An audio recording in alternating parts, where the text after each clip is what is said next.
بسم الله الرحمن الرحيم.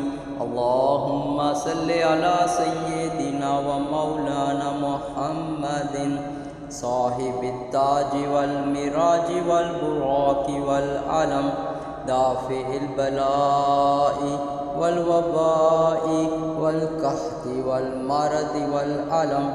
اسمه مكتوب مرفوع مشفوع منقوش في اللوح والقلم. سيد العرب والعجم.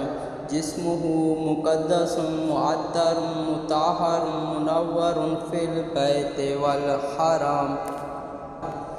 شمس الضحى بدر الدجى صدر الأولى نور الهدى كاف الورى مصباح الظلام جميل الشيام شفيع الأمم صاحب الجود والكرم.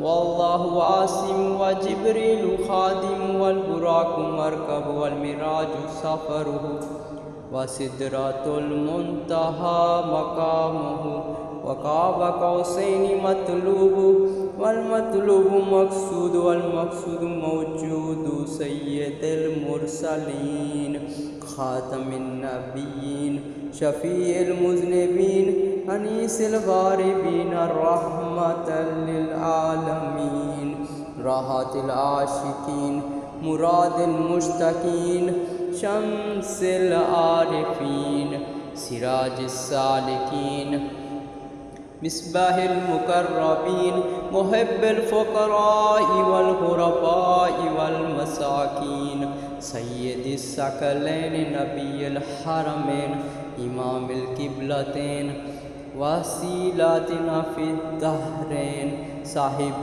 قاب قوسين محبوب رب المشرقين ورب المغربين جد الحسن والحسين مولانا ومولى الثقلين أبي القاسم محمد بن عبد الله نور من نور الله.